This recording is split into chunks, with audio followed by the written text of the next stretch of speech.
உங்க பேங்க் அக்கவுண்ட்ல இருந்து அடிக்கடி காசு காணாம போச்சுன்னா தயவு செய்து உங்க வேலையும் எடுத்து ஒரு நாள் லீவு போட்டு பேங்க்ல போய் காத்து கிடக்காதீங்க. அதுக்கு பதிலா உங்க போன்ல சிம்பிளா ஒரு விஷயம் மட்டும் பண்ணா போதும், அடிக்கடி உங்க பேங்க் அக்கவுண்ட்ல இருந்து காணாம போற காசை நீங்களே ஈஸியா தடுத்து நிறுத்திடலாம். அதுக்கு ஃபர்ஸ்ட் உங்க ஜிபே அதாவது கூகுள் பே ஓபன் பண்ணிக்கங்க. அதுல ரைட் சைடுல மேல பாத்தீங்கன்னா உங்க ப்ரொஃபைல் போட்டோ இருக்கும், அதை தொட்டுருங்க. அதுக்கப்புறம் ஓபன் ஆகக்கூடிய ஆப்ஷன்ல ஆட்டோ பே அப்படிங்கறத தொட்டுருங்க. உள்ள பாத்தீங்கன்னா இந்த மாதிரி லைவ், பெண்டிங், கம்ப்ளீட்டட் அப்படின்னு 3 ஆப்ஷன் இருக்கும். இதுல லைவ் அப்படிங்கிற இடத்துல என்னெல்லாம் காட்டுது அப்படிங்கறத முதல்ல செக் பண்ணுங்க. ஒருவேளை இந்த லைவ் அப்படிங்கிற இடத்துல ஏதாவது காட்டுச்சுன்னா உங்க பணத்தை மாசமோ இல்ல டெய்லியோ யாரோ எடுத்துட்டு இருக்காங்கன்னு அர்த்தம். ஒருவேளை அடுத்ததா இருக்கிற பெண்டிங் அப்படிங்கிற ஆப்ஷன்ல ஏதாவது காட்டுச்சுன்னா எவனோ ஒருத்தன் உங்க பணத்தை எடுத்துக்கிடவா அப்படின்னு உங்க பெர்மிஷனுக்காக வெயிட் பண்ணிட்டு இருக்கான்னு அர்த்தம். உங்களுக்கு அவனுக்கு பணம் கொடுக்கணும் விருப்பம் இருந்தா நீங்க ஓகே கொடுத்துக்காங்க. அடுத்ததா பக்கத்துல இருக்கிற கம்ப்ளீட்டட் அப்படிங்கிற இடத்துல என்ன இருக்கும்னா, நீங்க இதுக்கு முன்னாடி யாருக்கெல்லாம் இந்த ஆட்டோ பே மெத்தட்ல பணத்தை எடுக்க அனுமதி கொடுத்து அந்த அனுமதி முடிஞ்சதோ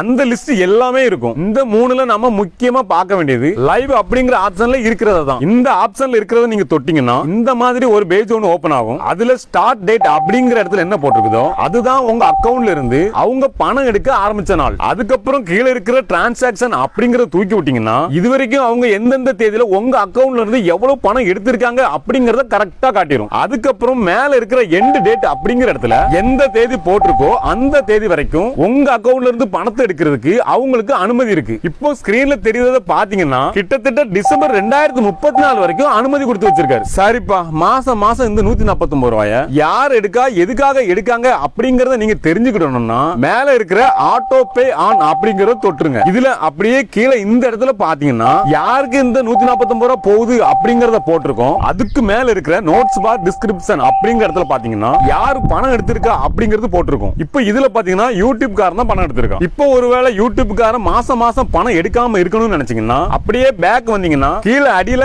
கேன்சல் ஆட்டோ பே அப்படின்னு ஒரு ஆப்ஷன் இருக்கும், அதை தொட்டு கேன்சல் பண்ணிக்கலாம். இதனால உங்க அக்கவுண்ட்ல இருந்து அடிக்கடி காசு காணாம போச்சுன்னா முதல்ல உங்க மொபைல் பேங்கிங் ஆப்புக்குள்ள போய் உங்க பேங்க் பாஸ்புக்கை 5 நிமிஷம் செலவு பண்ணி முழுசா பாருங்க. அதுல ஏதாச்சும் ஒரு அக்கவுண்ட்டுக்கு மாசமோ இல்ல டெய்லியோ பணம் போயிட்டே இருந்துச்சுன்னா உடனடியா இந்த ஆட்டோ பேல யாருக்காவது பணம் போகுதான்னு செக் பண்ணிக்கங்க. ஏன்னா முன்னாடிலாம் இந்த மாதிரி உங்க அக்கவுண்ட்ல இருந்து ஆட்டோ பே மூலமா யாராவது பணம் எடுக்கணும்னா நீங்க பேங்க்ல போய் மேனுவலா எழுதி கொடுத்தா மட்டும்தான் எடுக்க முடியும். ஆனா இப்போ இந்த டிஜிட்டல் உலகத்துல நீங்க உங்க போன்ல ஒரு ஓகே மட்டும் கொடுத்தா போதும், மாசம் உங்க அனுமதியே இல்லாம உங்க பணத்தை எடுத்துக்கலாம். ஆக மொத்தத்துல டெக்னாலஜி எவ்வளவுதான் வளர்ந்தாலும் நம்ம அக்கவுண்ட்டுக்கு பணத்தை கொண்டு வரது என்னமோ ரொம்ப கஷ்டமா தான் இருக்கு. அதே இது நம்ம அக்கவுண்ட்ல இருக்கிற பணத்தை காலி பண்ணணும்னா மட்டும் டெக்னாலஜி வளர்ந்த மாதிரி நம்ம பணமும் ஒரே கிளிக்ல காணாம போயிருது. அதனால எந்தெந்த வழியில நம்ம அக்கவுண்ட்